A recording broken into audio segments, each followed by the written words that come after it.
আসসালামু আলাইকুম প্রিয় দর্শক, অন্য মঞ্চের আলাপচারিতায় আপনাদের সকলকে স্বাগত জানাচ্ছি। সুপ্রিয় দর্শক শ্রোতা মণ্ডলী, আপনারা এই মুহূর্তে আমাদেরকে যে যেখান থেকে দেখছেন, পরবর্তীতে লাইভটি যে যেখান থেকে দেখবেন, আপনাদের সকলকে জানাই আমি আমার প্রাণঢালা অভিনন্দন এবং শুভেচ্ছা। আজকে আপনারা সকলে জানেন যে বিষয়টা নিয়ে কথা বলবো। আপনারা এতক্ষণে ব্যানার এবং হেডলাইন দেখেছেন, গাইবান্ধার রাম মূর্তি স্থাপনের কাজ বন্ধ কেন। তার মানে গাইবান্ধার, বাংলাদেশের গাইবান্ধা জেলার একটা রাম মন্দির, একটা মন্দিরে একটা 50 ফিট উচ্চতা একটা মূর্তি তৈরি করার কথা ছিল, সেই মূর্তির কাজ আপাতত বন্ধ। আপনাদেরকে যদি কাহিনীটা একটু আমি বলি, আমি একটা পত্রিকা দিয়ে পড়ছি। এটা ছিল বাংলাদেশের রাম মন্দির মূর্তি নির্মাণে স্থগিতাদেশ উগ্রপন্থী গোষ্ঠীর চরম চাপের অভিযোগ। এটা পত্রিকার নিউজ আমাদের দেশের। বাংলাদেশের গাইবান্ধা জেলার পলাশবাড়ী উপজেলায় শ্রী শ্রী রাম গোবিন্দ ও কালী মন্দির প্রাঙ্গণে বিশ্বের বৃহত্তর ভগবান রামের মূর্তি নির্মাণের কাজ আপাতত স্থগিত করা হয়েছে। মন্দির উপদেষ্টা শ্যামল কুমার মহন্ত বৃহস্পতিবার এক সাংবাদিক সম্মেলনে এই কথাটি বলেছেন। এটা বিশাল রাম মন্দির, এটা বিশ্বের সর্ববৃহৎ। তো আমার হিসাবে আমরা মুসলমান, আমাদের যেমন হাজার হাজার মসজিদ আছে, তেমনি হিন্দুদের 2-4-10টা করে বিভিন্ন জেলায় হয়তো মন্দির আছে, তাদের সেখানে তাদের ভগবানের মূর্তি দিবে, যেহেতু তারাও আমার দেশের নাগরিক। বাংলাদেশ হিন্দু, বুদ্ধ, খ্রিস্টান সকলেরই দেশ। যারা আছি আমরা সবাই একই পরিবার। ধর্ম যার যার, আমরা একটা সময় বলতাম ধর্ম যার যার, উৎসব সবার। তো সেখানে ওনার একটা রাম মন্দির আছেন, সেখানে একটা রামের মূর্তি করবেন 50 ফিট দৈর্ঘ্য। এতে আমাদের দেশে দুটো লাভ হতো। এক হচ্ছে যে প্রতি বছর হয়তো এই রামের জন্মদিন বা ওনাদের যেসব উৎসব আছে, সেই উৎসবে পৃথিবীর বিভিন্ন জায়গার হিন্দুরা এসে সেখানে পূজা করত। এতে আমাদের ফরেন রেমিটেন্স যেমন ইনকাম হতো, যেমন ট্যুরিজমও বাড়তো। কারণ এত বড় মূর্তি দেখার সাধ্য অনেকের হয় না। যেমন আমরা অনেকে আফগানিস্তানে যাই বুদ্ধ মূর্তি দেখার জন্য, বিশাল বিশাল, পৃথিবীর বিভিন্ন দেশ থেকে যায়। সেখানে এই মূর্তিটা হলে তো আমরাও দেখতে যেতে পারতাম। তো দুইটা জিনিস ছিল আমাদের অর্থনীতিতে ব্যাপক একটা পরিবর্তন করতো। আপনারা হয়তো বলতে পারেন যে কিভাবে পরিবর্তনটা করতো। ওই মূর্তিটা হয়ে যাওয়ার পর আশপাশ হয়তো 50টা চায়ের দোকান হতো, বিড়ি সিগারেট বেচত, সেখানে লোকজন কাজ করত, সেখানে টাকাটা খরচ হতো, টাকাটা রোলিং হতো বাজারে। এটাই বিশাল জিনিস। বিমানে করে অনেক লোক যেত দেখতে, ছবি তুলতো ওখানে গিয়ে। আমি আপনার যে ছবি তুলতাম। এটাও একটা বিজনেস। সবকিছু মিলে একটা বিশাল কর্মযোগ্য ছিল। এই মন্দিরটি হচ্ছে 1787 সালে কৈলাস নামে এক জমিদার ছিলেন, হিন্দু জমিদার। তিনি জমিটা আমাদের দেবোত্তরকে দিয়েছিলেন। সেখানে পার্শ্ববর্তী হিন্দুরা, যেহেতু মন্দিরের পাশে হিন্দু সমাজ, হিন্দু গ্রাম, আমরা যুগের পর যুগ এবং বছরের পর বছর এটা ভোগ করে আসছিলাম। কিন্তু আমাদের মন্দিরের যে পরিবেশটা ছিল সেটা একটু জরাজীর্ণ। আমরা step by step young generation, যারা সমাজের ছেলে পেলে আছে, আমরা আস্তে আস্তে এটাকে সংস্কারের একটা পর্যায়ে নিয়ে আসতেছিলাম। এটি নতুন মন্দির নয়, এটি যুগের পর যুগ এবং বছরের পর বছর এখানে কালী পূজা, শিব পূজা, বিভিন্ন পূজা করে আসছিলাম আমরা। কিন্তু 2024 সালের 10ই আগস্টের পর থেকে এটি আমরা সংস্কারের একটা চিন্তা ভাবনা করি।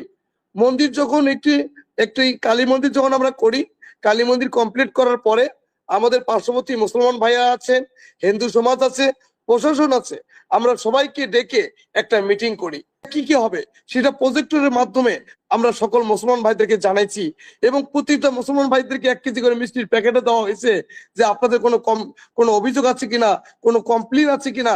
তখন তারা বলেছে, হরিদাস তুমি 200 ফিট করো আর 500 ফিট করো, তোমার জায়গায় তুমি করবা, তোমার ধর্ম তুমি করবা, আমাদের সেটা কি সমস্যা। দেখুন, আস্তে আস্তে যখন নির্বাচনের শুরু, মানে ঠিক মুহূর্তে আগে থেকে কিছু আস্তে আস্তে গল্প শুরু হচ্ছিল যে এত বড় মন্দির তো ভারতেও নাই, তাহলে বাংলাদেশে কেন। তারপরেও আমরা ফেসবুকে প্রচার দিয়েছি, বাংলাদেশের এবং তথাকথিত বিশ্বের সবচেয়ে বড় একটা ভগবান শ্রীরামের বিগ্রহ হতে যাচ্ছি, যেটির আয়তন বা দৈর্ঘ্য 81 ফিট। তখনও কিন্তু মাননীয় এমপি মহোদয়ের যারা নির্বাচিত বা বিভিন্ন দলীয় লোক আছেন, তারা কিন্তু আমাকে কোনো বাধা দেয় নাই, কাজই করি নাই। কিন্তু আমি প্রচার করছি 2 মাস আগে থেকে, তখনও যদি আমাকে বাধা দিত সম্প্রীতির বন্ধন রক্ষা করার জন্য, আমি করতাম না, আমি তৈরি করতাম না। আমার কি সমস্যা হইতো? আমি তো কোনো দেশের টাকা নিয়ে তো আমি মন্দির করতেছি না যে আমাকে অন্য দেশ আমাকে চাপ দিবে এটা করতেই হবে। তখনও যদি আমাকে বাধা দিত তাহলে আমি এই মন্দিরটা করতাম না। ঠিক জুলাই মাসের 15 তারিখে আমরা উদ্বোধনের চিন্তা ভাবনা নিছি। যখন ফেসবুকে পোস্ট দিছি, যখন গাইবান্ধা জেলার শ্রী শ্রী রাধা গোবিন্দ কালী মন্দিরে সবচেয়ে রাম বিগ্রহের উদ্বোধন আগামী 15 জুলাই 2026, ঠিক এই সময় কিছু মৌলবাদী তৌহিদি জনতা এটাকে ভিন্ন একটি চোখে নিয়ে গেল, ভিন্ন দৃষ্টিতে নিয়ে গেল।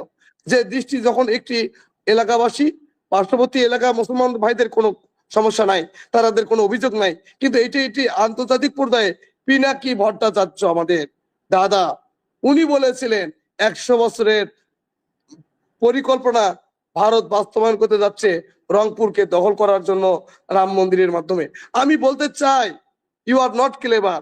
কারণ একটি মন্দির দিয়ে যে রংপুর দখল করতে হবে ভারতকে, তুমি কেমন বোকা বাঙালিকে তুমি খাওয়াইলা যে একটি মন্দির দিয়ে ভারত রংপুরকে দখল করে নিবে? এটা স্রেফ গুজব, এটা একটা মিথ্যা প্রোপাগান্ডা ছড়িয়ে বাংলাদেশে হিন্দু এবং মুসলমানদের একটি দাঙ্গার পায় তারা করতেছে পিনাকি ভট্টাচার্য। আপনারা জানেন কিনা জানি না, উনি অনেকগুলো বার্তা দিয়েছে যেগুলো মুসলমান ভাইরা খাচ্ছে নিচ্ছে এবং ইমোশনাল ব্ল্যাকমেল করতেছে পিনাকি ভট্টাচার্য। ও দাদা, আমি যদি বলি যে পিনাকি ভট্টাচার্যের ভাই আপনাদের সেই মন্দিরে গিয়ে আপনাদেরকে 10,000 টাকা অনুদান দিয়ে আসছেন এবং উনি দোয়া চেয়ে আসছেন আপনাদের ভগবানের কাছে যাতে ওনার ভাই সসম্মানে দেশে ফিরতে পারে, কথাটা কি সত্য নয়? হ্যাঁ, ফেব্রুয়ারি মাসের 10 তারিখে রাম বিক্রির জন্য উনি 10,001 টাকা দিয়েছেন, নট 10,000 টাকা। আমাদের প্রণামী সিস্টেমটা হচ্ছে যদি লক্ষ টাকাও হয় 1 টাকা দিতে হয়, মানে এটা একটু আলাদা সিস্টেম আমাদের। উনি তখন বলেছেন, ওনার বাড়ি বগুড়া, আর পিনাকি ভট্টাচার্য বিয়ে করেছেন 2012 সালে টাঙ্গাইলের জামাতের এক নেতা, উনি কনভার্ট হয়ে গেছেন। কিন্তু ওনার ভাই ওই বিষয়টাও কিন্তু আমাকে বলেছে যে দাদা যেন বাংলাদেশে আসতে পারে, উনি যেন সুস্বাস্থ্য নিয়ে বাংলাদেশ সরকারের যেন কোনো মামলা মোকদ্দমা যেন না পড়ে। দেখুন, আমরা সম্প্রীতির বাংলাদেশ তৈরি করতে গিয়ে উনি যেহেতু হিন্দু, আমাদের সেই জায়গা থেকে ওনাকে সর্বোচ্চ চেষ্টা করেছি। জি দাদা, আপনি তো বিয়ে শাদী করেন নাই, আপনি তো এখনো চিরকুমার। না, এটা ভুল তথ্য, এটা খুবই একটা নেগেটিভ তথ্য এটা আপনাদের। আমি বিয়ে করেছি 2024 সালে এবং এটা ময়মনসিংহ বিয়ে করেছি। কিছু গুজবকারী ব্যক্তিরা আমি মুসলমান হয়ে গেছি, আমি এটা হয়ে গেছি, আমি সেটা হয়ে গেছি, আমি সরকারের টাকা মেরেছি, আমি সরকারকে চ্যালেঞ্জ করতে পারি। আপনারা এত বড় গোয়েন্দা সংস্থা, আপনাদের সরকারের 1টি টাকা নিয়েছে কিনা আপনারা একটু প্রমাণ করেন তো। হরিদেব বাবু টাকাটা নিয়েছে কিনা প্রমাণ করুন, এটা প্রমাণ করুন যে ভারতের এজেন্ট কিনা আমি। কারণ হচ্ছে আপনার বিরুদ্ধে তো সবচেয়ে বেশি কথা বলছে হচ্ছে যে খায়রুল ইসলাম খান চান, জামায়াত নেতা। দেখুন একটু কথা বলি, তৌহিদি জনতার ব্যানারে যখন জামাতের যখন একজন নবনির্বাচন, মানে উনি নির্বাচন করবে, পৌরসভা নির্বাচন করবে, খায়রুল চান, উনি আমার কাছে টাকা, উনি একটা সাহায্য চেয়েছিলেন ঈদের আগে। আমি বলেছি এটি হিন্দুদের মূল্য সম্পদ, আমি আপনাকে দিতে পারি না। ওনার কলটা আমার কাছে আছে। উনি যে একটা অর্থ চেয়েছিলেন, আমি সেটাকে বাধা দিয়েছি। সেখান থেকে তার আক্রোশ যে এত বড় মন্দির হচ্ছে, আমি চাননি, আমি 10 টাকা পাইলাম না, এটা হয়তো তার তরফ থেকে একটা ইয়ে হতে পারে। আমি আপনার এলাকার বেশ কিছু লোকজনের সাথে কথা বলে যতটুকু জানতে পারলাম, আপনি আপনার এলাকার ওইদিকে বিভিন্ন মসজিদ মাদ্রাসায় নাকি দান করেছিলেন, আপনি ব্যক্তিগতভাবে দান করেছেন মসজিদ মাদ্রাসায়। না, আমার একটা choice to change of Hindu foundation আছে, সেখান থেকে আমার 20,000 সদস্য, প্রতি সদস্য 1,001 টাকা দিয়ে আজীবন সদস্য হয়েছে এবং কিছু কিছু টাকা দেয়। শুধু হিন্দু খালি খাবে, মুসলমান ভাইয়েরাও খায়, সম্প্রীতির বন্ধন তৈরি করার চেষ্টা করেছি আমি। তো দেখেন, আপনি সম্পত্তির চেষ্টা করেছেন, আপনি মুসলিমদের মসজিদ মাদ্রাসায় দান করেছেন, যে আপনি চাইছেন যে আপনার এলাকার এটা, সেই জায়গায় আজকে যখন আপনার এই মূর্তিটা হতে দিচ্ছে না বা সমস্যা করছে, আপনার কাছে কেমন লাগছে, বা আপনার ওখানকার হিন্দুদের বা সনাতনীদের? দেখুন, আমি কিন্তু অনেক কথা শুনতে হচ্ছে, হিন্দুদের অনেক কথা শুনতে হচ্ছে। আপনি মুসলমানকে খাওয়ালেন, মুসলমানই কিন্তু একটু খারাপ ভাষায় আমাকে বলতেছে, সেটা আমি ব্যবহার করতে চাচ্ছি না। দাদা, এই মুহূর্তে আপনি কি জীবন আশঙ্কা আছে নাকি আপনার কোনো? দেখুন, আগামীকাল 72 ঘন্টা আলটিমেটাম দিয়েছে, 72 ঘন্টা। যেহেতু এটা একটা কমপ্লেক্স, এখানে বৃদ্ধাশ্রম আছে, এখানে মেডিকেল কলেজ এন্ড হসপিটালের ভিত্তি স্থাপন করেছেন মাননীয় এমপি মহোদয়, যেখানে হিন্দু, মুসলমান, বৌদ্ধ, খ্রিস্টান সবাই চিকিৎসা নিতে পারবে। এখানে আমাদের মেডিকেল ক্যাম্প হয়, সেখানে অনেক মুসলমান এখানে এসে সেবা নেয়। সেই জায়গা বন্ধনে আমি চেষ্টা করছি যে এই বাংলাদেশে আমরা সংখ্যালঘু নয়, আমরা একে অপরের ভাই ভাই, বোন বোন হিসেবে আমরা মিলেমিশে বসবাস করি। সেই জায়গাটাতে সে দুর্বল জায়গা আমার, যে ওটাই দুর্বল জায়গা, যে আমি যে সম্প্রীতি বাংলাদেশ করতেছি ওটাই দুর্বল জায়গা। এই দুর্বল জায়গাতেই তারা পুঁজি করে একটা বিশৃঙ্খলা ঘটানোর চেষ্টা করতেছে, সেটা আগামীকালই ঘটাতে পারে, কারণ তাদের 72 ঘন্টা। আর পিনাকি ভট্টাচার্য গুজব পায়নি, উনি যেখানে হাত দিয়েছেন সেই জায়গাটা মানে ধ্বংস হয়ে গেছে। দাদা, আপনাদের মূর্তিটা কি পুরোপুরি হয়ে গেছে নাকি এটা চলমান এখনো? দাদা দেখুন, এটা 100% মধ্যে 80% কাজ শেষ। 80% কাজ শেষ? হ্যাঁ, 80% কাজ শেষ। যেহেতু আমি উদ্বোধনী করবো 2025 সালের 15 জুলাই, তাহলে অবশ্যই এখানে সেই কাজের পরিধি হিসেবে আমি ডিক্লেয়ার ঘোষণা করেছি। না, আমি যেহেতু জানি না পুরোপুরি ব্যাপারটা, এই জন্য আপনার কাছে জানতে চাইলাম। আর আজকে আপনাকে এখানে ডাকার পেছনে আমার মূল উদ্দেশ্য যেটা, আমাকে আসলে এপি ফরাসি বার্তা সংস্থা থেকে আমাকে বলা হলো, যেহেতু আমি বাঙালি, আমাকে আপনার একটা ইন্টারভিউ করার জন্য। এটা তারা পরে আবার ট্রান্সলেট করে তারা পত্রিকায় আনবে, যে আসল মূল কাহিনীটা কি, মূলত কি হচ্ছে ওখানে, মৌলবাদীদের দাদা আরেকটু কথা বলতে চাই, যেহেতু আপনারা বিদেশের কাছে পৌঁছাবেন। উনি বলেছেন রংপুরের প্রবেশদ্বার, অনেক জায়গায় দেখেছেন আপনারা, নিউজ দেখেছেন। অ্যাকচুয়ালি রংপুর থেকে এটা প্রায় 50 কিলোমিটার দূরে, মেইন রোড থেকে 3 কিলোমিটার দূরে। এবং যদি আপনি মন্দিরে প্রবেশ না করেন তাহলে আপনি রাম মন্দিরটি দেখতে পারবেন না। এটি খোলা জায়গায় নয়, এটি সরকারি জায়গায় নয়, এটি আমাদের নিজস্ব সম্পত্তিতে, নিজস্ব ভূমিতে, নিজস্ব জায়গায়, নিজস্ব মাতৃভূমির জায়গাতে আমরা রাম মন্দির তৈরি করেছি। এবং গ্রামের নামও কিন্তু মধ্য রামচন্দ্রপুর। রামের জায়গায় রামের মন্দির হবে, তাদের সমস্যা কোথায় আমি এটা জানতে চাই। দাদা, এই মুহূর্তে এই ঘটনার পরে কি আপনার কি লক্ষ্য করেছেন কিছু, যে আপনাদের মন্দিরের দেখার জন্য কি উৎসুক জনতা আসছে কিনা বারবার? এখন গত শুক্রবারে মিনিমাম 2 লক্ষ ভক্ত আসছিলেন গত শুক্রবারে। আজকে অনেক ভক্ত, এবং ভক্তরা কিন্তু অনেক, এই এলাকায় কিন্তু অনেক কলকারখানা তৈরি হচ্ছে এবং অনেক দোকানপাট কিন্তু হয়ে গেছে। যেখানে একটি দোকান ছিল সেখানে আজকে 40টা দোকান। এখানে কিন্তু বেশিরভাগ মানুষ কাজ করে হচ্ছে মুসলমান। 153 জন কর্মচারীর মধ্যে মুসলমানই 122 জন। যাক, সুপ্রিয় দর্শক শ্রোতা মণ্ডলী, আপনারা শুনছিলেন দাদার কথা, যে পিনাকি ভট্টাচার্যের কথা বলা হচ্ছে। উনি ফ্রান্সে থাকেন, উনিও সনাতন ধর্মী একজন ব্যক্তি, যদিও বিয়ে করেছেন মুসলিম, কিন্তু এখন উনি ব্যাপক ভারত বিদ্বেষী। তো আমরা অনেকেই বলি আপনাদের যে হিন্দুরা সবসময় ভারতের পক্ষে থাকে, কিন্তু ভারত বিদ্বেষী দেখতে হলে আপনি পিনাকি ভট্টাচার্যকে দেখতে পারেন। আর আসলে ওই যে আগে একটা কথা বলেছি, ধর্ম যার যার, যে আপনার বাংলাদেশের হিন্দুরা বাংলাদেশকে ভালোবাসে, ইন্ডিয়ার হিন্দুরা ইন্ডিয়াকে ভালোবাসে, এটা নর্মাল বিষয়। যেমন আমি মুসলিম, আমি বাংলাদেশকে ভালোবাসি, আমার পাকিস্তান বসাই দিলে আমার ভালো লাগে না। তো এখন পিনাকি ভট্টাচার্য আসলে কার পারপাস সার্ভ করছেন সেটা উনি আর ওনার ভগবানই জানে, উনি আসলে কার পারপাস সার্ভ করছেন। মূল ঘটনা হচ্ছে যে উনি কি আসলে বাংলাদেশের পক্ষে, নাকি উনিই চাইতেছেন বাংলাদেশটা 6 টুকরা হয়ে যাক। না, আমি দাদাকে অনুরোধ করব, আপনি এত দেশপ্রেমিক, এত দেশের প্রতি ভালোবাসা, আপনি ফ্রান্সে বসে আছেন কেন দাদা? দেশে আসুন রাম মন্দিরকে আপনি পূজা করুন। দেখুন ভগবান রাম মন্দির বাংলাদেশে আছে। দাদাকে আমি প্রণাম করি, পিনাকি দাদাকে। দাদা বাংলাদেশে আসুন, বিদেশের মাটিতে গুজব না ছড়িয়ে সত্যিকারের অর্থে রাম মন্দিরকে আপনি দেখে যান। এটা কি রংপুরের প্রবেশদ্বার? ভারতের প্রতি আমাদের কোনো ইয়া নাই। আমাদের মাতৃভূমি বাংলাদেশ, আমাদের জন্ম বাংলাদেশ। আমরা তো অন্য দেশের জন্য মন্দির করি না, আমরা ভগবানকে সন্তুষ্ট করার জন্য আমরা মন্দির করি। দাদা, আপনার এখন যে মন্দিরটা আপনি বললেন যে প্রায় 95% কাজ শেষ, 5% আছে, এইসব ঘটনার পরে প্রশাসন কি কোনো সহযোগিতা করছে কিনা আপনাদেরকে? না, এটা একটা সুন্দর একটা প্রশ্ন। বাংলাদেশ পুলিশ প্রশাসন, র্যাব, ডিএসবি, আনসার ব্যাটালিয়ন থেকে শুরু করে এভরিথিং, সকল প্রশাসন আমাকে সাহায্য সহযোগিতা করতেছেন। আমি ধন্যবাদ জানাই আমাদের মাননীয় প্রধানমন্ত্রী জনাব তারেক রহমান স্যারকে। আমি ধন্যবাদ জানাই এলাকার সকল মুসলমান ভাইদের, যারা আমাদের পাশে আছেন, যারা আমাদেরকে ভালোবাসা দিচ্ছেন, যারা বলতেছেন আমরা তোমাদের পাশে আছি। আপনাকে মনে হয় যে 72 ঘন্টা যাওয়ার পরে কোনো অঘটন ঘটার সম্ভাবনা কি আপনারা ফিল হ্যাঁ, করছেন? এটা 100, মানে এটা যেহেতু আমি অনুধাবন করতেছি, আমি ফেসবুকে বিভিন্ন পোস্ট দেখতেছি, তাদের কথা হচ্ছে আসুক সোমবার শেষ হোক 72 ঘন্টা। তাতে আমার মনে হচ্ছে এখানে একটি অপ্রীতিকর ঘটনা বা কারা এটা ঘটাচ্ছে, এটা সরকারকে আমি খতিয়ে দেখার জন্য অনুরোধ করব। আসলে এই ধরনের হুমকিতে আমরা কিভাবে থাকতে পারি, কি যেখানে মন্দির নিরাপদ নয় সেখানে আমি কিভাবে নিরাপদ হতে পারি?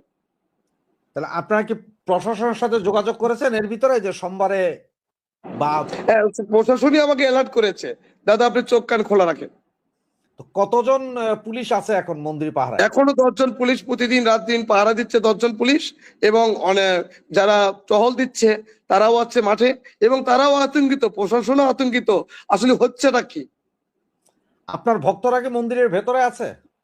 হ্যাঁ, আমার ভক্তরা, অনেক ভক্ত আমার মন্দিরে আছে, তারা অবস্থান করতেছেন, এবং তাদের ভিতরে একটা আতঙ্কিত বিরাজ করতেছে যে না কি হয়।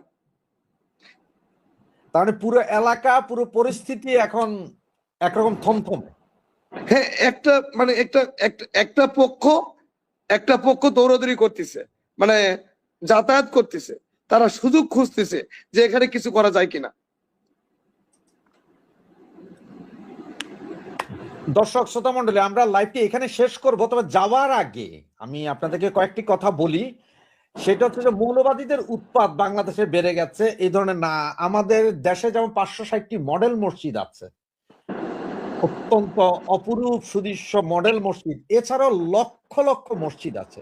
সেই জায়গায় যদি এই গন্ড গ্রামে একটা রামের মূর্তি স্থাপন করা হয়, এতে দেশের মাটি অপবিত্র হয়ে যাবে তেমন কিছু নয়। এবং যদি আজকে রাম মূর্তি না করতে পারে, আমাদের চিটংয়ে আছে যেমন রামকৃষ্ণ লেন, এরকম হাজারো হিন্দু নামের রোড ঘাট আছে, মিষ্টির দোকান আছে বোস ব্রাদার্স, তাহলে তো সবই বন্ধ করে দিতে হবে। এখনো প্রায় 1.5 থেকে 2 কোটি হিন্দু আছে, তার মানে কি আমরা কি আমাদের এই হিন্দু ভাই যারা আছে তাদেরকে কি ছুঁড়ে ফেলে দিব বঙ্গোপসাগরে? এটা কি সম্ভব? এটা কি আপনার মানবতা? আমরা মুসলিম যদি এক জায়গায় থাকতে পারি, আমার দেশের নাগরিক হিসেবে হিন্দুরাও আমাদের পাশে থাকতে পারবে, বুদ্ধ খ্রিস্টান সকলে থাকতে পারবে। আমরা যখন ছোট ছিলাম তখন আমরা হিন্দু বাড়িতে দুর্গা উৎসবে দুর্গা পূজা দেখতে যেতাম আনন্দের সহিত। আমাদের বন্ধু বান্ধবরা আমাদের ঈদের সময় আসতো বাড়িতে, ঈদের দিন বাড়িতে আসতো, সবাই মিলে একসাথে সেমাই খেত। তাদের দুর্গাপূজা আমরা যেতাম, ওখানে আমরা ফল মূল মিষ্টি মিষ্টি এগুলো খেতে যেতাম। সেই সম্প্রীতিটাকে হারিয়ে যাচ্ছে কিনা এটা আপনাদের কাছে প্রশ্ন। আর এই যে শ্রী শ্রী রাধা গোবিন্দ কালী মন্দিরের এই মূর্তি আমাদের দেশে থাকবে কি থাকবে না, এবং এটা রক্ষার দায়িত্ব আমরা মুসলমান হিসেবে আমাদের কিনা সেটা ভাবার দায়িত্ব আপনার এবং আমার। ভোট আসলে তখন হিন্দু মন্দির পাহারা দিতে যাই, তখন দুর্গাপূজা পাহারা দিতে যাই, তখন ওখানে যায় ভগবত গীতা পড়ি, তখন ওখানে যায় যে বুদ্ধিস্টদের পড়ি, আম্মাং শরণাং গাচ্ছামি বুদ্ধাং শরণাং গাচ্ছামি, তখন বুদ্ধা আমার নবী হয়ে যায়, তখন হিন্দুদের রামকৃষ্ণ এরাও আমাদের নবী রসুলের অনুসারী বলা হয়। আর আজকে কেন তাহলে ভাঙা হবে? এই প্রশ্নগুলো সব আপনাদের কাছে, আপনারাই বিচার করুন। আমরা বিদায় নিচ্ছি। দাদা, আপনাকে অশেষ ধন্যবাদ আমাদের এখানে আসার জন্য। যদি আপনি পুরো বাংলাদেশের সমস্ত ভাই বোন যারা আছি আমরা হিন্দু মুসলিম বৌদ্ধ খ্রিস্টান তাদের উদ্দেশ্যে কিছু বলতে চান, আপনি বলতে পারেন। আমি সবাইকে, দেশবাসীকে আমি অনুরোধ করব, আপনারা গুজবে কান দিবেন না, আপনাদের ধর্ম আপনারা পালন করবেন, আমার ধর্ম আমি পালন করব, আমরা হিন্দুরা করব, কারো ফাঁদে পা দিবেন না। আসুন আমরা হিন্দু মুসলমান মিলেমিশে বসবাস করি এই সুন্দর বাংলাদেশে। আমার সোনার বাংলা, আমি তোমায় ভালোবাসি। ধন্যবাদ দর্শক শ্রোতা মন্ডলী এতক্ষণ আমাদের সাথে থাকার জন্য। তো বিদায় নিচ্ছি, আসবো আবার অন্য কোনো পর্বে। আমরা দাদার সুস্থতা কামনা করি এবং প্রশাসনের প্রতি দৃষ্টি আকর্ষণ করছি যে এই মন্দিরের আশপাশে যাতে কোনো অপ্রীতিকর ঘটনা না হয়, দাদা বা তার পরিবারের উপরে যাতে কোনো অপ্রীতিকর ঘটনা না হয় সেদিকে সুদৃষ্টি দিবেন। ধন্যবাদ আপনাকে। আসলে আমি যেটা বারবার বলে থাকি যে বাংলাদেশ আওয়ামী লীগ হচ্ছে সেই জনগণের তৈরিকৃত একটি দৈত্য, যাকে বোতলে আপনি বন্দি করতে পারবেন না, কোনো বোতলে আপনি বন্দি রাখতে পারবেন না। মানে এটা বোঝাতে চাচ্ছি যে বাংলাদেশ আওয়ামী লীগ হচ্ছে একটা রাজনৈতিক এমন একটি দল যেটা জনগণের দ্বারা তৈরি। এটা আপনি নিষিদ্ধ করে কতক্ষণ রাখবেন? এরা তো বের হবে। এরা রাজনীতি মিছিল করবে, মিটিং করবে। বরং আমি মনে করি এই মিছিলটা আরো ছোট হয়েছে, আরো বেশি বেশি হবে। আপনি তো বললেন 10-12 জেলায় হয়েছে, এরপর 64 জেলাতে হবে, তারপর 560টা উপজেলাতে হবে, এরপর শহরে, বাজারে, নগরে, বন্দরে, হাটে, মাঠে ঘাটে হবে, এবং খুব শীঘ্রই এগুলো দৃশ্যমান হবে। এবং আমার ধারণা ডিসেম্বরের মাসের মধ্যেই, যেটা আমাদের মাহবুব সাহেব বলে গেলেন, সৈয়দ মাহবুব সাহেব, যিনি একজন আইনবিদ, তিনি কিন্তু স্পষ্ট বলে গেলেন যে কেন ডক্টর ইউনূসের দায়টা এই সরকার নিল। তা আমারও বোধগম্য নয়। কারণ এই দেশের রাজনীতি কিন্তু বিএনপি পরদল হিসেবে বিএনপিকেই থাকতে হবে। এই দেশে কিন্তু ওই আমার ভাবির পোলারা একটাও থাকবে না, পালিয়ে যাবে। যারা এনজিওগ্রাম সরকার ছিল সব পালিয়ে যাবে, কিন্তু বিএনপিকে তো এই দেশে রাজনীতি করতে হবে। তারাই যদি রাজনৈতিক দল নিষিদ্ধ করে, তাহলে এটা বিএনপির জন্য বুমেরাং হবে, যেটা আমাদের আইনবিদ সৈয়দ মাহবুব ভাই, মামুন ভাই এটা বলে গেলেন। ওইটা সত্য। বিএনপি কেন এটা কাঁধে নিল? এটা নেওয়া তাদের উচিত হয় নাই, কারণ আওয়ামী লীগকে আপনি ঠেকিয়ে রাখতে পারবেন না। আওয়ামী লীগ আজ হোক, কাল হোক, পরশু হোক, বা তারপরে হোক, 1 মাস পরে হোক, 2 মাস পরে হোক, 1 বছর পরে হোক, আওয়ামী লীগ মাঠে নামবে, রাজনীতি করে, আপনি ঠেকিয়ে রাখতে পারবেন না। অলরেডি আপনি দেখেছেন একটা মিছিলে যখন পুলিশকে প্রেশার দেওয়া হয়েছে, কেন ছাত্রলীগের মিছিল ঠেকাইলো না? বলেছে এত লোক আসবে, আমরা তো জানি না। এটা কিন্তু পুলিশের কর্মকর্তা বলেছে, এত লোক আসবে, আমরা বুঝতে পারি নাই। তাহলে নিষিদ্ধ আওয়ামী লীগ সেনাবাহিনী মাঠে, বিজিবি মাঠে, পুলিশ মাঠে আওয়ামী লীগ মিছিল করতেছে, ছাত্রলীগ মিছিল করতেছে, কৃষক লীগ নামবে, শ্রমিক লীগ নামবে, যুবলীগ নামবে, স্বেচ্ছাসেবক লীগ নামবে, কিছুদিন পরে নামবে। এদের আপনি ঠেকিয়ে রাখতে পারেন। আর বললেন যে এরা এত সাহস, সাহস কেন পায় জানেন? আমি জানি না আপনারা চয়নিকা এটা পেয়েছেন কিনা। আমাদের চয়নিকা এটা ছিল ভয় কাতর মাহবুব নামে একটা গল্প ছিল। তাকে নির্যাতন করার পরে এক সময় মাহবুব কিন্তু, ভয় কাতর মাহবুব কিন্তু দাঁড়িয়ে যায়, সে আর ভয় পায় না। ভীষণ সাহসী। জি জি জি, ভয় কাতর মাহবুবের চয়নিকায় পড়তাম। সেই ভীতু ভয় কাতর মাহবুব কিন্তু একদিন তার মনিবের বিরুদ্ধে দাঁড়িয়ে গিয়েছিল, তার গৃহস্থের বিরুদ্ধে দাঁড়িয়ে গিয়েছিল। আর বাংলাদেশ আওয়ামী লীগ তো ভয় কাতরে না, তাদের জন্মই হয়েছে আন্দোলনের মাধ্যমে। তো এই দলটির জন্মই হয়েছে রাজনীতির মাধ্যমে, এই দলটির জন্মই হয়েছে রাজপথে। তো সেই দলটি ভয় পাবে কাকে? কাউকে ভয় পাবে না। তো এরা তো মাঠে নামবেই। নামার আরেকটা কারণ, এদের এত নির্যাতন করা হচ্ছে যে এরা আর পিছিয়ে থাকবে না। কারণ ছাত্রলীগ, যুবলীগ, আওয়ামী লীগ, স্বেচ্ছাসেবক লীগ, কৃষক লীগ, এরা চিন্তা করতেছে যে আর কত নির্যাতন সহ্য করব। আপনি দেখবেন একদা কোনো নেতৃত্ব লাগবে না, ঘোষণা লাগবে না, দেখবেন ছাত্রলীগ, যুবলীগ সহ সাধারণ মানুষ রাস্তায় নেমে গেছে এবং মিছিল করবে। সেই সাহসটা তারা 2টা কারণে পেয়েছে। একটা হলো তাদের রাজনৈতিক প্রক্রিয়া, তারা দীর্ঘদিন তাদের ছাত্রলীগ, আওয়ামী লীগের রাজনৈতিক ইতিহাসটাই হচ্ছে সংগ্রামের ইতিহাস।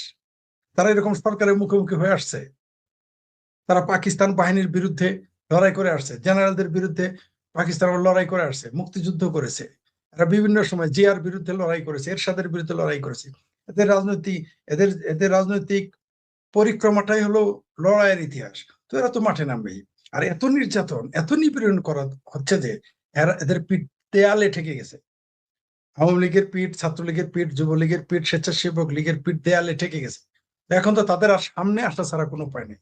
তাই বাংলাদেশ আওয়ামী লীগ মাঠে নামবে, ছাত্রলীগ মাঠে নামবে, এবং বাংলাদেশে এই এই যে তাদের নামাটা, এই যে বাধা দেওয়ার কারণে যে নামাটা, এটা ভয়ঙ্কর হবে। যদি এদের নিষিদ্ধ না করতো, স্বাভাবিকভাবে ঘোষণা করতো, এটা তাদের নিষিদ্ধতা উইথড্র করে নিত এই সরকার, তাহলে এটা স্বাভাবিক প্রক্রিয়া, কি হতো? মিছিল হতো, ফিনিশড। পাবলিক জন জন মানে মানুষের যে একটা সিম্প্যাথি আওয়ামী লীগের প্রতি থাকতো না। কিন্তু এখন আওয়ামী লীগের প্রতি মানুষের সিম্প্যাথি চলে আসছে, যে আওয়ামী লীগকে তুমি নিষিদ্ধ কেন করলে, এই প্রশ্নটা কিন্তু মানুষ করতেছে। আরো কি কারণে করে? যে দেশের এখন অর্থনীতি ভালো না, দেশের গণতান্ত্রিক পরিবেশ ভালো না, আইন শৃঙ্খলার চরম অবনতি। এই মুহূর্তে তো বাংলাদেশ আওয়ামী লীগ নামবেই, কারণ এদের পিঠ দেয়ালে ঠেকে গেছে। আর নেতৃত্বরা, আওয়ামী ছাত্রলীগ সংগঠিত হচ্ছে, যুবলীগ সংগঠিত হচ্ছে, তারপরে এদের নেতৃত্বে কেউ না কেউ আসবে এবং ঘোষণা দিবে। তার উপরে জননেত্রী শেখ হাসিনা তো রয়েছে, তিনি যখন ঘোষণা দেবেন, ঘোষণা দেওয়ার আগেই আমার ধারণা মাঠে নেমে যাবে। নির্যাতন নিপীড়নের কারণে ছাত্রলীগের সাহসটা পাচ্ছে বলে আমি মনে করি। এবং দেশের অর্থনৈতিক পরিস্থিতি খারাপ, দেশের রাজনৈতিক পরিস্থিতি খারাপের চাইতে অর্থনৈতিক পরিস্থিতি বেশি খারাপ। আইন শৃঙ্খলার যে অবনতি ঘটেছে, মানুষ এখন এদের সমর্থন দিচ্ছে, এদের অর্থায়ন করতেছে, এদের পৃষ্ঠপোষকতা দিচ্ছে, এদের অক্সিজেন। জনগণ অক্সিজেন না থাকলে তো আর পানি না থাকলে তো আর মাছ বাঁচবে না। তো জনগণ তো তাদের পক্ষে, এই মানুষগুলোকে জনগণ পছন্দ করে। তার জন্য তারা আস্তে আস্তে মাঠে নামতেছে। প্রথমে মুখ ঢেকে থাকতো, এখন মুখ ঢাকে না, জেলেও যাচ্ছে। আপনি বললেন যাবে, আরো যাবে। আমি জানি বাংলাদেশে আরো লাখো লাখো ছাত্র জনতা, শ্রমিক, কৃষক, মেহনতি মানুষ জেলে যাবে, কোনো সন্দেহ নেই। কিন্তু তারা এইভাবে আস্তে আস্তে মিছিল বর্ধিতই হতে থাকবে। একটা পর্যায়ে জেলে ধারণ করার জায়গা থাকবে না, আর আইন শৃঙ্খলা বাহিনীর ক্ষমতা অকেজো হয়ে যাবে, অবশ হয়ে যাবে। এদের জনগণের মুখোমুখি হয়ে টিকতে পারবে না। দৈনিক মানব জমিন পত্রিকার প্রধান সম্পাদক মতিউর রহমান চৌধুরী আবার একটি বিস্ফোরক মন্তব্য করেছেন। তিনি হঠাৎ সাংবাদিকতার একটি নতুন তথ্য জাতির সামনে উপস্থাপন করেছেন। এই হঠাৎ সাংবাদিকতাটা আসলে কি? যে মুহূর্তে তিনি হঠাৎ সাংবাদিকদের নিয়ে কথা বলছেন, তখন তার নিজের অবস্থানটা কোথায়? ফেসবুকে হঠাৎ দেখলাম নরসিংদীর একজন সাংবাদিক আসাদুজ্জামান রিপন, তার একটা স্ট্যাটাস দেখলাম যে মানব জমিনের প্রধান সম্পাদক মতিউর রহমান চৌধুরী একটি মন্তব্য করেছেন যে এখন আর সাংবাদিকতা বলে কিছু নেই। এর কারণ হলো নতুন সাংবাদিক তৈরি হচ্ছে না। এই সোশ্যাল মিডিয়ার যুগে হাতে একটা মোবাইল ফোন থাকলেই সে সাংবাদিক, এবং এটাকে তিনি বলেছেন হঠাৎ সাংবাদিক। এই যে হঠাৎ সাংবাদিক বলে মোবাইলকে নিয়ে যারা সাংবাদিক সাজছেন, একথা বলার মধ্য দিয়ে তিনি তার দায়িত্বটা কতটুকু স্বীকার করছেন। বাংলাদেশের একজন সিনিয়র সাংবাদিক, 5 দশকের বেশি তিনি সাংবাদিকতা করছেন, তার অবস্থানটা কি? তিনি নতুন সাংবাদিক তৈরিতে কি ভূমিকা রাখছেন? বাংলাদেশের গণমাধ্যমের বর্তমান অবস্থা কি? গণমাধ্যমের স্বাধীনতা নিয়ে তো আমরা অনেক কথা বলি। পৃথিবীতে এখন সেই গণমাধ্যমের স্বাধীনতার নিরিখে বাংলাদেশের অবস্থান কোথায়? সেটি কি 150-এর ওদিকে? সমালোচনা তো খুব করা যায়, কিন্তু একজন সিনিয়র সাংবাদিক হিসেবে, সংবাদপত্র মালিক পরিষদের সভাপতি হিসেবে তার কি ভূমিকা রয়েছে? অল থ্রু তার সাংবাদিক জীবন, এই যে 54 বছরের তার সাংবাদিক জীবন, এর প্রায় 40 বছর আমি নিজেই তাকে দেখেছি, তার রিপোর্ট পড়েছি, তিনি ইত্তেফাকে ছিলেন, তার উত্থানগুলো দেখেছি। 1996 সালে বাংলাদেশ আওয়ামী লীগের যখন সরকার ক্ষমতায় আসে, তখন স্পিকার ছিলেন হুমায়ুন রশিদ চৌধুরী। এই জাতীয় সংসদের স্পিকার হুমায়ুন রশিদ চৌধুরী ছিলেন সিলেটের একজন মানুষ, এবং সিলেটের একজন হিসেবে এই মতিউর রহমান চৌধুরী তখন এই হুমায়ুন রশিদ চৌধুরীর অফিসে বলতে গেলে প্রায় পড়েই থাকতেন। ব্যক্তিগত পরিচয়কে খাটিয়ে কত রকমের সুবিধা নিয়েছেন এই মতিউর রহমান চৌধুরী। জাতি যদি এটা কখনো জানতে চায়, কি জবাব দেবেন আপনি? আওয়ামী লীগের 15 বছরের ক্ষমতা নিয়ে আপনি ভীষণ সমালোচনা মুখর, অথচ এই আওয়ামী লীগের 15 বছরের শাসন আমলে আপনি কি পরিমাণ সুযোগ সুবিধা এবং বিজ্ঞাপন পেয়েছেন, সেই তথ্যটি কি আপনি কখনো জাতির সামনে তুলে ধরেছেন? সম্প্রতি আপনি বলেছিলেন, যেটা নিয়ে আমি আগেও একটি পর্ব করেছিলাম, যে শেখ হাসিনার ভ্যানিটি ব্যাগে 3 পৃষ্ঠার হাতে লেখা একটা পদত্যাগ পত্র ছিল, যেটা বিটিভির একজন এসে টাইপ করার কথা ছিল, অথচ সম্প্রতি শেখ হাসিনা একটি সাক্ষাৎকার দিয়েছেন যেটা ধারাবাহিকভাবে প্রকাশিত হচ্ছে। সেখানে তিনি বলেছেন যে সেই মুহূর্তে হাতে পদত্যাগ পত্র লেখবার মতো অবস্থা ছিল না। 40-45 মিনিট তিনি সময় পেয়েছেন গণভবন থেকে চলে যাওয়ার জন্য। তো এইটাকে আপনি কি সাংবাদিক বলবেন? হঠাৎ সাংবাদিকতা বলে নতুন একটা তথ্য জাতির সামনে আপনি হাজির করলেন। এখন মোবাইলের যুগ, শুধু বাংলাদেশ নয়, সবখানেই দেখা যায় যে মোবাইল হাতে, মোবাইল ক্যামেরা নিয়ে ভিডিও করছে, বা যে কোনো ঘটনার আমরা তাৎক্ষণিকভাবে কিছু ফুটেজ পেয়ে যাচ্ছি এই মোবাইলওয়ালাদের কল্যাণে।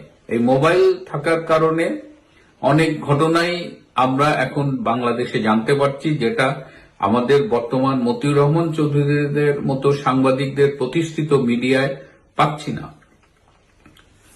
সাংবাদিকতার একজন নতুন কর্মী হিসেবে, মানে আমি তো আসলে সাংবাদিক নই, কিন্তু এই রূপান্তরের সত্য করতে গিয়ে বিভিন্ন সাংবাদিকদের সাথে আলোচনা এবং টুকটাক পড়াশোনার মধ্য দিয়ে যেটা জানতে পারি, যে দেশে যখন মূল ধারার গণমাধ্যমের কণ্ঠ চেপে ধরা হয়, এই মতিউর রহমান চৌধুরীরা যখন সাহস করে সত্য কথা বলতে পারে না, এবং তারা নিজেদের আত্মাকে বিক্রি করে দেয় ডলারের কাছে, স্বার্থের কাছে, তখন বিকল্প গণমাধ্যমগুলোই কিন্তু সামনে এগিয়ে আসে। সুতরাং আপনি যাদের হঠাৎ সাংবাদিক বলে কটাক্ষ করছেন, ক্রিটিসাইজ করছেন, তাদের অনেকের ফুটেজই কিন্তু আমাদের সামনে সত্য তুলে ধরছে। সুতরাং মূল সমস্যায় হাত দিতে হবে। সাংবাদিক তৈরি হচ্ছে না, নতুন সাংবাদিক পাচ্ছি না, সাংবাদিকতা নেই, এগুলো বলার মধ্য দিয়ে কিন্তু কোনো কৃতিত্ব নেই। বরং কেন নেই? সাংবাদিক হিসেবে, সিনিয়র সাংবাদিক হিসেবে আপনাদের কতটা ভূমিকা থাকা উচিত ছিল, আপনাদের সাফল্য ব্যর্থতা কতটুকু, এই যে ডেইলি স্টার বলেন, প্রথম আলো বলেন, প্রত্যেকেই তো এই ডক্টর ইউনূসের পা চেটেছে, এখন বর্তমান সরকারের পা চাটছে। তো পা চাটার মধ্য দিয়ে তো আপনি গণমাধ্যম, স্বাধীন গণমাধ্যম, নির্ভীক গণমাধ্যম এগুলো পাবেন না। মাঝখান দিয়ে আপনি যে মাঝে মধ্যে এইসব এই হঠাৎ সাংবাদিকতা তথ্যের মতো আজকাল উদ্ভট তথ্য দিচ্ছেন, তাতে আপনার যে 54 বছরের ক্যারিয়ার সেটি বারবার প্রশ্নবিদ্ধ হচ্ছে। আমিও আপনাকে খুব শ্রদ্ধা করতাম। 80-র দশকে আমি যখন ইত্তেফাক অফিসে যেতাম, সবাই প্রায় মারা গেছে। সেই জাহিদুজ্জামান ভাই, গোলাম সরোয়ার ভাই তখন বার্তা সম্পাদক, রকনুজ্জামান দাদা ভাই সাহিত্য সম্পাদক ছিলেন, আল মুজাহিদি, সবার টেবিলে বসেছি, সবার সাথেই কথা বলেছি। আপনি তো তাদেরই একজন ছিলেন, নাম করা সাংবাদিক, শ্রদ্ধেয় সাংবাদিক। কিন্তু আজকে একবার একটু নিজে আয়নায় মুখটা দেখেন তো। হঠাৎ সাংবাদিক বলে যাদের আপনি জাতির সামনে বলছেন, আপনার জন্য আমি একটা শব্দ খুঁজে পেয়েছি। আপনি এবং আপনার সাথে বেশ কয়েকজন আছে, আপনারা হলেন সোল্ড আউট সাংবাদিক, আত্মা বিক্রি করা সাংবাদিক। আপনাদের চাইতে ওই হঠাৎ সাংবাদিক বরং অনেক ভালো। আসুন এই হঠাৎ সাংবাদিক বা এই উদ্ভট তথ্য, মাঝে মধ্যে চাঞ্চল্যকর তথ্যের নামে মিথ্যে সংবাদ পরিবেশন না করে, যেহেতু আপনারা সিনিয়র সাংবাদিক, আপনাদের অভিজ্ঞতা আছে, আপনারা জানেন অনেক কিছুই ইচ্ছে করলে করতে পারেন, সেটা করুন। বাংলাদেশের গণমাধ্যমকে বাঁচান। গণমাধ্যম বাঁচলে নতুন সাংবাদিকরা আসবে, তরুণ সাংবাদিকরা আসবে, এবং এখন তো অবাধ তথ্য প্রবাহের যুগ। সো এখন তো গণমাধ্যমে কাজ করবার অনেক সুবিধা, সত্যের কাছাকাছি পৌঁছানোর অনেক উপায় রয়েছে, সত্য তুলে আনার অনেক অনেক অনেক সুযোগ রয়েছে। কিন্তু এসব বাদ দিয়ে নিজেরা যদি সরকারের দালালি করেন। আরেকটা ছোট্ট গল্প বলি, যে আপনারা কদিন আগে এই সাংবাদিক নেতৃবৃন্দ বাংলাদেশ ব্যাংকের গভর্নরের সাথে দেখা করতে গিয়েছিলেন। বাংলাদেশ ব্যাংকের গভর্নরের কাছে আপনাদের কাজ কি? আপনারা গিয়েছিলেন তদবির করতে। যেসব ব্যবসায়ী আপনাদের বন্ধু তুল্য, যারা আপনাদের পত্রিকায়, টেলিভিশনে বিজ্ঞাপন দেয়, তাদের পক্ষে অনৈতিক তদবির করতে গিয়েছিলেন। তাদের সুদ মওকুফ করা, তাদের লোন অ্যাডজাস্ট করা, এরকম নানামুখী তাদের জন্য অবৈধ অন্যায় সুবিধা পাওয়ার জন্য সাংবাদিক হিসেবে আপনারা গিয়েছিলেন বাংলাদেশ ব্যাংকের গভর্নরের কাছে। হঠাৎ সাংবাদিক তথ্যের আবিষ্কারক মতি ভাই, এটাকে আপনি কি বলবেন? বন্ধুরা, আজ এ পর্যন্ত। সন্ত্রাসী হামলায় ক্ষমতাচ্যুত প্রধানমন্ত্রী শেখ হাসিনাকে নিয়ে একটা সার্ভে হয়েছে বিভিন্নভাবে। সেই সার্ভেটা অর্থাৎ জরিপটা নিয়ে জরিপের কিছু দৃশ্য আপনাদের সঙ্গে আজ শেয়ার করতে চাই। আমার নিজের মন্তব্যের চেয়ে সাধারণ মানুষ কি বলে সেটা দেখতে চাই। আচ্ছা, এই দেশ বাঁচাইতে হলে এখন কি করতে হবে? তারে আবার আনতে হবে। কারে? হাসিনারে। হাসিনারে আবার আনতে হবে? হ্যাঁ, ওটাই আবার দেশ ভালো হবে না, হবে না। আচ্ছা আচ্ছা। এই বৃদ্ধ বললেন যে দেশকে বাঁচাতে হলে বা ভালোভাবে করতে হলে হাসিনাকে আনতে হবে, তাকে ছাড়া হবে না। আমরা অন্যরা কি বলছি সেগুলো একটু শুনি। আপনি চান হ্যাঁ, আমি দেশে আছি, ভালো হয় আমার। ভালো হয়। কিভাবে আপনি দোয়া করেন শেখ হাসিনার জন্য? আল্লাহ তাদের বাসায় রাখুক, খায়ের দান করুক, সে দেশে ফিরে আসুক। দেশে ফিরে আসুন। হ্যাঁ ধন্যবাদ আপনার। হ্যাঁ। একজন বৃদ্ধ মহিলা তিনি বলছেন যে আল্লাহ তাকে বাঁচাই রাখুক, তিনি দেশে ফিরে আসুক, এটা হল তার আবেগ। হাসিনার বাবার কথা মনে আছে। তাই শেখ হাসিনার বাপ কে? বঙ্গবন্ধু শেখ মুজিবুর রহমান। আচ্ছা আচ্ছা আচ্ছা, সেই সময়ের কথা আপনার মনে আছে? সেই সময়। শেখ হাসিনা কোথায় আছে জানেন? ভারত আছে, ভারত। ভারতে। শেখ হাসিনা দেশে চান আপনি? চাই। আচ্ছা, আমরা আরো কয়েকটি বিষয় দেখে তারপর আমরা কথা বলতে চাই। আগে কথাগুলো শুনুন, তারপর আমি কিছু বলছি। আওয়ামী লীগ সেমিফাইনাল খুবই কম খেলে, ফাইনালে বিশ্বাসী। আপনি দেখেন ইয়াইয়া খান, ভুট্টু খান, টেক্কা খান, আইয়ুব খান, সবাই খান খান হয়ে দেখতে দেখে গেছে একমাত্র বঙ্গবন্ধুর ফাইনাল খেলায়। এইটার নাম হলো আওয়ামী লীগ। ভিডিওটি ঝড়ের গতিতে শেয়ার চাই। আগে কথাগুলো সবার উপর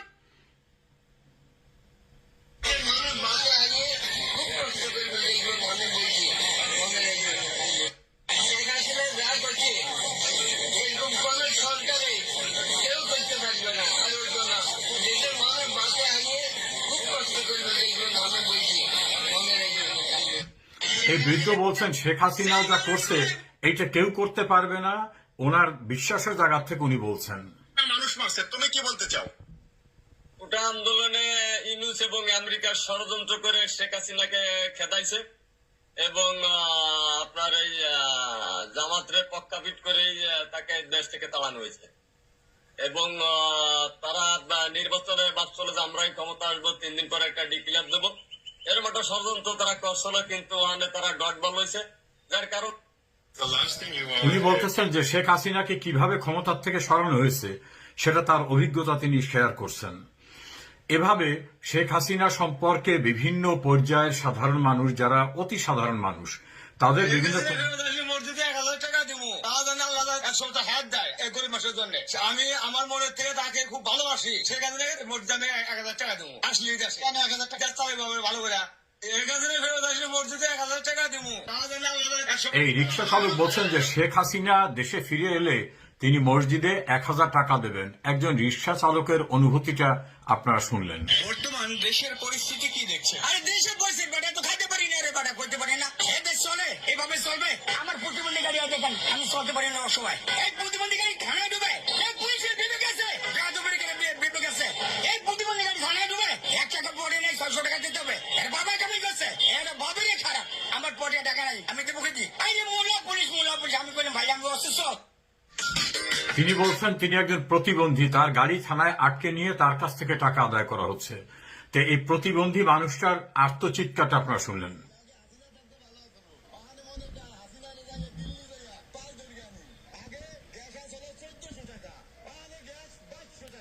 আমরা ভাত খাই না, খানা বাসি। আগে হাসিনা থাকতে ভালো হতো, ওখানে মনে কয় হাসিনা যাইয়া দিল্লি যাইয়া পায় দরগানি। আগে গ্যাস আসলে 1400 টাকা, ওখানে গ্যাস 2200 টাকা। আমরা ভাত খাই না। একজন সিএনজি চালক তিনি বলছেন যে মনে হচ্ছে যেন দিল্লিতে গিয়ে শেখ হাসিনাকে পায়ে ধরে বাংলাদেশে ফেরত আনি। হাসি নেই ভালো, আমাকে জন্য বস্ক ভাতা দিছে, ভাতা দিছে, কতজন ঘর বাড়ি নেই, ঘর বাড়িও দিছে, আবার টাকাও সাহায্য করছে।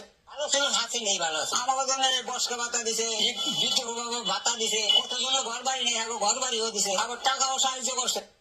হাসি নেই ভালো। সাধারণ মানুষের অনুভূতির কিছু অংশ আপনাদের সঙ্গে আমি শেয়ার করলাম। আর একটা অনুভূতি শুনি।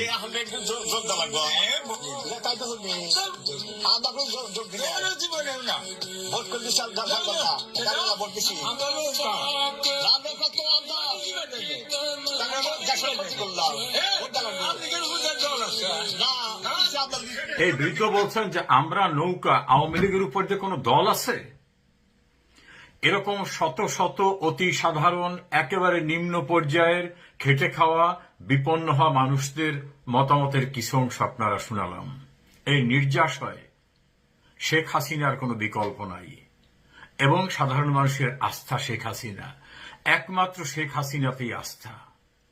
সেই শেখ হাসিনাই বিপন্ন বিপর্যস্ত বাংলাদেশকে ঘুরে দাঁড়াবার রাজনীতির রোল মডেল, উন্নয়নের রোল মডেলে পরিণত করেছিলেন। আমাদের ঋতগৌরব পুনরুদ্ধার করতে গেলে আবার শেখ হাসিনাকেই প্রয়োজন। যারা শেখ হাসিনার বিরোধিতা করতেন তারাও উপলব্ধি করেছেন শেখ হাসিনার কোনো বিকল্প নাই। এটাই জরিপের ফলাফল।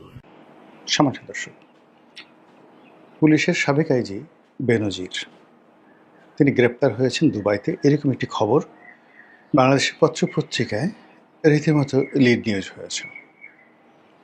12 তারিখে তিনি গ্রেপ্তার হয়েছেন চলমান মাসের। আর এই খবরটি সরকারিভাবে বাংলাদেশকে জানানো হয়েছে। সংযুক্ত আরব আমিরাত, বিশেষ করে দুবাইয়ের যে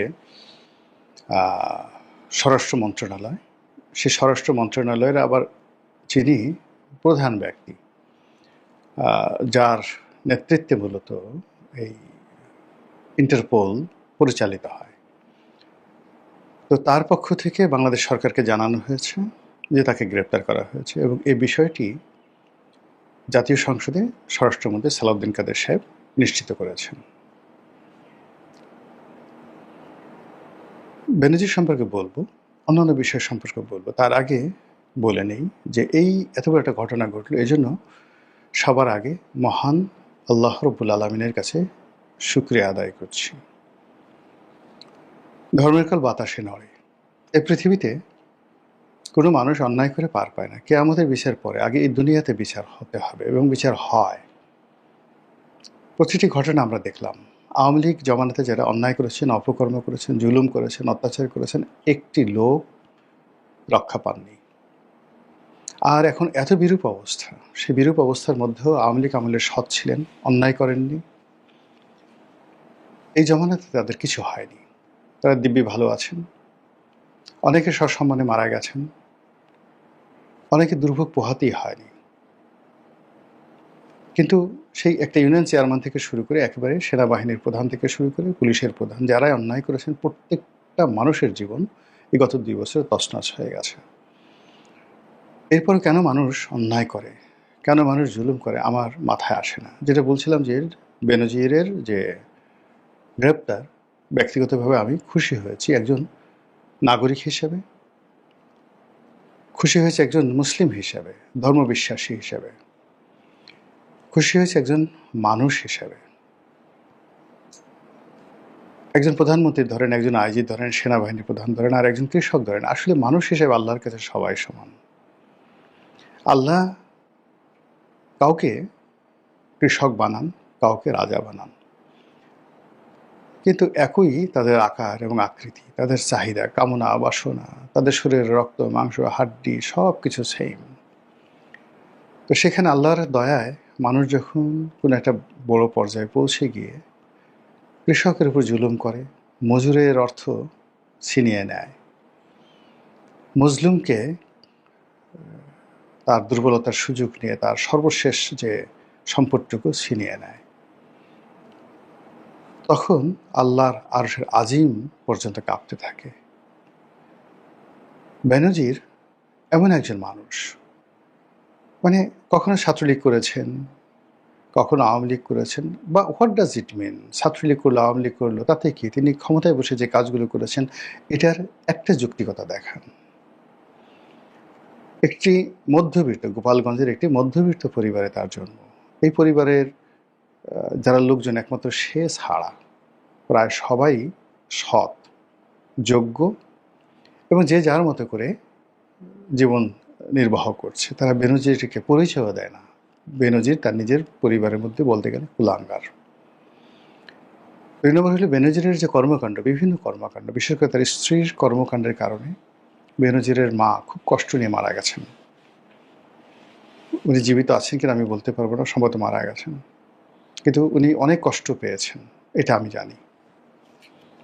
এরপর তার যে ব্যক্তিগত জীবন, তার যে নারী লিপ্সা, তার যে অর্থ লিপ্সা, তার যে ক্ষমতা লিপ্সা, তার যে দাম্ভিকতা, সব মিলিয়ে সে দুর্নীতিবাজদের কাছে একটা আইকনে পরিণত হয়ে গেছিল।